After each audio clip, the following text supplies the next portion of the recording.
Hello guys, welcome to a new vlog. അപ്പോൾ എന്നത്തെയും പോലെ തന്നെ ഇന്നും അതേ കല്യാണത്തിൻ്റെ ഷോപ്പിങ്ങും കാര്യങ്ങളൊക്കെ കഴിഞ്ഞ് തിരിച്ചു വരുവാണ്. അപ്പോൾ ഞങ്ങൾ പോകുന്നത് ഫോർട്ട് കൊച്ചി വഴി അരുക്കുറ്റി എത്തുന്ന ഒരു റൂട്ടുണ്ട്. ആ റൂട്ടിൽ കൂടെ പോകുമ്പോഴാണ് യാദർശികമായിട്ട് ഈ സ്ഥലം കണ്ടത്. ബേവാച്ച് എന്ന് പറയുന്ന ഫ്ലാറ്റിൻ്റെ താഴെയായിട്ട് കൊച്ചി കുക്ക് ഹൗസ് എന്ന് പറഞ്ഞിട്ടുള്ള ഒരു റെസ്റ്റോറൻറ്റ് കാണുന്നത്. ഈ റെസ്റ്റോറൻറ്റ് മെയിൻലി ഇവിടുത്തെ ഈ ഫ്ലാറ്റിലെ ആൾക്കാർക്ക് വേണ്ടി തന്നെയാണ് സെർവ് ചെയ്യുന്നത്. എന്നാലും പുറത്തുനിന്നും നമുക്ക് വന്ന് കഴിക്കാം. ഫുഡൊക്കെ അടിപൊളിയായിരുന്നു, പറയാതിരിക്കാൻ വയ്യ. അങ്ങനെ നെക്സ്റ്റ് ഡേ മോർണിംഗ് ഞങ്ങൾ ക്ഷണവും കാര്യങ്ങളൊക്കെ ആയിട്ട് പോയിരിക്കുകയായിരുന്നു. അപ്പോൾ തിരിച്ചു വരുന്ന വഴി വൈകുന്നേരം ഫുഡ് കഴിക്കാൻ വേണ്ടിയിട്ട് പാർസൽ മേടിക്കാൻ നിർത്തിയതാണ്. ഒരു അൽഫാമാണ് പറഞ്ഞിരിക്കുന്നത്. അപ്പോൾ അതിനു വേണ്ടി വെയിറ്റ് ചെയ്തുകൊണ്ടിരിക്കുകയാണ് വൈഫ്. അങ്ങനെ നേരെ വീട്ടിൽ വന്നപ്പോഴാണ് ഓർത്തത്, കഴിഞ്ഞ ദിവസം ജയലക്ഷ്മി പോയി ഷോപ്പിങ്ങും കാര്യങ്ങളൊക്കെ കഴിഞ്ഞ് കഴിഞ്ഞപ്പോൾ ഒരു ഗിഫ്റ്റ് സെറ്റ് അവർ തന്നിരുന്നു. അപ്പോൾ അതിൽ കപ്പും സോസറൊക്കെയാണ്. ബൊറോസിലിൻ്റെ നല്ല അടിപൊളി കപ്പും കാര്യങ്ങളൊക്കെയാണ്, പക്ഷേ ജയലക്ഷ്മിയുടെ ബ്രാൻഡിങ് അതുമേ ഉണ്ട്. അങ്ങനെ നേരെ വന്ന് കിടന്നുറങ്ങി രാവിലെ എഴുന്നേറ്റ് ഞാൻ ജോലിക്ക് പോകാൻ പോവാണ്. അപ്പോൾ ഇന്ന് ഇവിടെയുള്ളത് കട്ടൻ ചായയാണ്. പാല് തീർന്നുപോയി. പാല് തീർന്നതല്ല, പിരിഞ്ഞുപോയി. അപ്പോൾ കട്ടൻ ചായയും കുടിച്ച് ഇറങ്ങാൻ വേണ്ടി നിൽക്കുവാണ്. അപ്പോഴേക്കും അപ്പൻ പാലൊക്കെ പോയി വാങ്ങിച്ച് കൊണ്ടുവന്നു. പക്ഷേ എനിക്ക് കട്ടൻ ചായ മതി എന്ന് പറഞ്ഞു. കാരണം ഓഫീസിൽ ചെന്ന് കഴിഞ്ഞാൽ അവിടെ മെഷീൻ കോഫി ഉണ്ട്, അതെടുത്ത് കുടിക്കാം. കഴിഞ്ഞ ദിവസം ബ്രെഡ് വേൾഡിൽ പോയി കഴിഞ്ഞപ്പോൾ ഒരു സ്പെഷ്യൽ ഐറ്റം കണ്ടു, മാർബിൾ കേക്കിൻ്റെ റസ്ക്. അപ്പോൾ കഴിക്കുമ്പോൾ ശരിക്കും മാർബിൾ കേക്ക് പോലെ ഇരിക്കും. നല്ല ടേസ്റ്റും കാര്യങ്ങളൊക്കെ ഉണ്ട്, മധുരവും കാര്യങ്ങളൊക്കെ ഉണ്ട്. ചായയിൽ മുക്കി കഴിക്കുന്നതിനേക്കാളും കൂടുതൽ രസം വെറുതെ കഴിക്കാനാണ്. ഈ മാർബിൾ കേക്കൊക്കെ അവിടെ വെച്ചേക്ക്, അതൊന്നും ഇപ്പോൾ കഴിക്കേണ്ട, നേരെ പുട്ടും പഴവും കഴിക്കാനായിട്ട് വൈഫ് നിർദ്ദേശിച്ചു. ആ നിർദ്ദേശപ്രകാരം തന്നെ പുട്ടും പഴവും ആദ്യം കഴിച്ചിട്ട് വയറ്റിൽ സ്ഥലം ബാക്കിയുണ്ടെങ്കിൽ മാർബിൾ കേക്ക് ഒരു ചെറിയ കഷ്ണം കഴിക്കാം എന്നുറപ്പിച്ചുകൊണ്ട് പുട്ടും പഴത്തിലേക്കും കടന്നു. രാവിലെ തന്നെ വ്ളോഗൊക്കെ എടുത്ത് നിന്ന് സമയം കുറേ പോയത് അറിഞ്ഞില്ല. അപ്പോൾ നേരെ ഓഫീസിലേക്ക് പോകാൻ പെട്ടെന്ന് റെഡി ആയിക്കൊണ്ടിരിക്കുകയാണ്. അപ്പോൾ എല്ലാ സാധനങ്ങളും എടുത്ത് വെച്ച് ഡബിൾ ചെക്ക് ചെയ്തിട്ട് ID കാർഡൊക്കെ എടുത്ത് കഴുത്തിലിടുകയാണ്.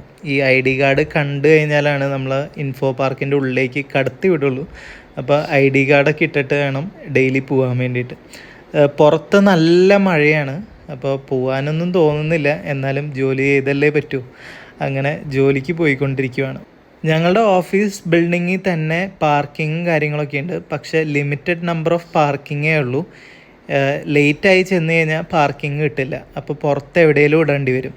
അതുകൊണ്ട് തന്നെ ഞാൻ ഇന്ന് ലേറ്റ് ആയതുകൊണ്ട് ഇച്ചിരി ഡൗട്ടിലാണ് പോയത്. പക്ഷേ പാർക്കിങ് എന്തായാലും കിട്ടി. അത് കഴിഞ്ഞ് നേരെ വൈകുന്നേരം ഞാൻ പോകുന്നത് നമ്മളുടെ വൈഫിൻ്റെ അനിയത്തിയുടെ ഹസ്ബൻഡാവാൻ പോകുന്ന ടോണിയുടെ ബർത്ത്ഡേ ആണ്. അപ്പോൾ ആ ബർത്ത്ഡേ ഫങ്ഷനാണ് ഞാൻ പോകുന്നത്. MG റോട്ടിലാണ് ബർത്ത്ഡേ. ഒരു ഹോട്ടലിൽ വെച്ചിട്ടാണ് നമ്മൾ നടത്തുന്നത്. റോട്ടിലെ നല്ല തിരക്കും കാര്യങ്ങളൊക്കെ ആയതുകൊണ്ട് ക്ലച്ച് ചവിട്ടി മടുത്തിട്ടാണ് നമ്മൾ അവിടെ എത്തുന്നത്. അപ്പുറത്തെ സൈഡിൽ നമ്മളുടെ ചേർത്തലയിൽ നിന്ന് വൈഫും അനിയത്തിയും അപ്പനും അമ്മയൊക്കെ ആയിട്ട് അവർ ഡ്രൈവറെ വെച്ച് വേറെ വരുന്നുണ്ടായിരുന്നു. ഏകദേശം ഞങ്ങളെല്ലാവരും ഒരേ സമയത്ത് തന്നെയാണ് അവിടെ എത്തിയത്. ഇത് ട്രാവൻകൂർ കോട്ട് എന്ന് പറഞ്ഞിട്ട് MG റോട്ടിൽ വരുന്ന ഒരു ഹോട്ടലാണ്. അപ്പോൾ അവരുടെ റെസ്റ്റോറൻറ്റിലേക്ക് പോയി. അപ്പോൾ നേരത്തെ തന്നെ 12 പേർക്കുള്ള പ്രീ ബുക്ക്ഡ് ഡിന്നർ അവിടെ ബുക്കിംഗ് ചെയ്തിട്ടുണ്ടായിരുന്നു. ആദ്യം തന്നെ അനീതി ഒരു ബൊക്കെ കൊടുത്ത് ആളെ വിഷ് ചെയ്തു. ചെറുക്കൻ്റെ പേര് ടോണി എന്നാണ്. അപ്പോൾ ഇത് ടോണിയുടെ അമ്മയും ചേച്ചിയുമാണ്. പിന്നെ അവരുടെ പിള്ളേരുണ്ട്, അളിയനുണ്ട്, പിന്നെ ടോണിയുടെ പപ്പയുണ്ട്. പപ്പയാണ് ആ വീഡിയോ എടുത്തുകൊണ്ടിരിക്കുന്നത്. ബൊക്കെ മാത്രമേ ഉള്ളൂ എന്ന് ചോദിക്കാൻ വരട്ടെ, നമുക്ക് ഒരു ഗിഫ്റ്റും കൂടെ ഉണ്ട്. അപ്പോൾ അത് നമുക്ക് കാണാം എന്താണെന്ന്. അപ്പോൾ ഗിഫ്റ്റ് എന്താണെന്ന് നിങ്ങൾ തന്നെ നേരിട്ട് കണ്ടോ. ഇതാണ് സംഭവം. വാച്ചൊക്കെ ആൾക്ക് ഇഷ്ടപ്പെട്ടു. അപ്പോൾ അപ്പം തന്നെ ഇട്ടോ എന്നാണ് പറയുന്നത്. അപ്പോൾ ആളുടെ വാച്ച് മാറ്റിയിട്ട് പുതിയ വാച്ച് ഇടാനുള്ള പരിപാടിയിലാണ്. എല്ലാവരും കേക്ക് കട്ടിങ്ങിനുള്ള തിരക്കിലാണ്. കേക്ക് കട്ട് ചെയ്തിട്ട് വേണം നമുക്ക് ബുഫേ സ്റ്റാർട്ട് ചെയ്യാൻ വേണ്ടിയിട്ട്. അങ്ങനെ വാച്ചൊക്കെ എടുത്തിട്ടു. വാച്ചൊക്കെ ഇട്ട് കേക്ക് തുറന്നപ്പോഴാണ് ശരിക്കും ഞങ്ങൾ ഞെട്ടിപ്പോയത്. കാരണം എന്താണെന്ന് വെച്ച് കഴിഞ്ഞാൽ ടോണിയുടെ അളിയനാണ് കേക്ക് കൊണ്ടുവന്നത്. പക്ഷെ അതിൽ എഴുതി വെച്ചിരിക്കുന്നത് ബൈ റോസ് എന്നാണ്. റോസ് എന്ന അനിയത്തിയുടെ പേരാണ്. അപ്പോൾ അത് കണ്ട് തെറ്റിദ്ധരിക്കേണ്ട, അളിയനാണ് കേക്കിൻ്റെ സ്പോൺസർ. അങ്ങനെ പെട്ടെന്ന് തന്നെ കേക്ക് കട്ട് ചെയ്യാൻ വേണ്ടിയിട്ട് നമ്മുടെ ക്യാൻഡിലും കാര്യങ്ങളൊക്കെ ഒരുക്കുവാണ്. എല്ലാവരും ഭയങ്കര എക്സൈറ്റഡ് ആണ്. ഞങ്ങളെക്കാളും കൂടുതൽ എക്സൈറ്റ്മെൻറ്റ് എന്തായാലും പെണ്ണിനും ചെക്കനും ആയിരിക്കും. കാരണം അവർക്ക് കാണാനും സംസാരിക്കാനും ഒക്കെ പറ്റുന്ന ഒരു സമയമാണല്ലോ ഈ കൂടലുകളൊക്കെ. അങ്ങനെ കേക്കൊക്കെ എടുത്ത് പുറത്ത് വെച്ചപ്പോഴാണ് ആലോചിച്ചത്, നമ്മളുടെ ക്യാൻഡിലിന് ലൈറ്റ് ചെയ്യാൻ വേണ്ടിയിട്ട് ലൈറ്റർ എടുത്തിട്ടില്ല. അപ്പോൾ അവിടുത്തെ സ്റ്റാഫൊക്കെ ഭയങ്കര ഹെൽപ്ഫുള്ളും കാര്യങ്ങളൊക്കെയാണ്. അപ്പം തന്നെ ഓടിപ്പോയി ലൈറ്ററും കാര്യങ്ങളൊക്കെ എടുത്തു കൊണ്ടുവന്നു.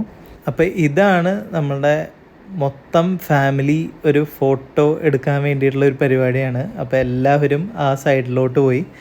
അപ്പോൾ ആകെ കൂടെ ഞാനും പിന്നെ ടോണിയുടെ പപ്പയാണ് ഫോട്ടോ എടുത്തുകൊണ്ടിരിക്കുന്നത്. അപ്പോൾ ഞങ്ങൾ മാത്രം ഫ്രെയിമിലില്ല.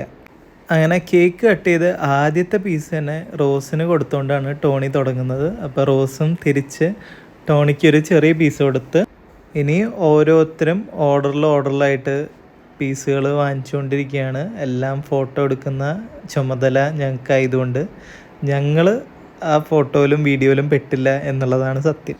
ഇനി ആരെയും ബോറടിപ്പിക്കാതെ തന്നെ നമുക്ക് നേരെ ബുഫേയിലേക്ക് കിടക്കാം. അപ്പോൾ ബുഫേയുടെ അറേഞ്ച്മെൻറ്റ്സും കാര്യങ്ങളൊക്കെ ഇങ്ങനെയാണ്. ഒരു സൈഡിലായിട്ട് സാലഡ്സും പിന്നെ ഒരു സൈഡിലായിട്ട് ഡെസേർട്ട്സും ഒരുക്കി വെച്ചിട്ടുണ്ട്. അതുകൂടാതെ മെയിൻ കോഴ്സ് ഒരു അറ്റത്തായിട്ട് വെച്ചിട്ടുണ്ട്. അപ്പോൾ വൈഫ് ആദ്യം സൂപ്പ് എടുത്ത് തുടങ്ങുവാണ്. ഇത് ഒരു ജസ്റ്റ് ഡെക്കറേഷന് വേണ്ടിയിട്ടുള്ള ഒരു കേക്കാണ് സെൻറ്ററിൽ ഇരിക്കുന്നത്. ഒരു ഷോ പീസാണ്, കഴിക്കാനുള്ളതല്ല. അങ്ങനെ നമ്മൾ ഇതാണ് മൊത്തത്തിലുള്ള ഒരു ഓവർവ്യൂ ഈ റെസ്റ്റോറൻറ്റിൻ്റെ.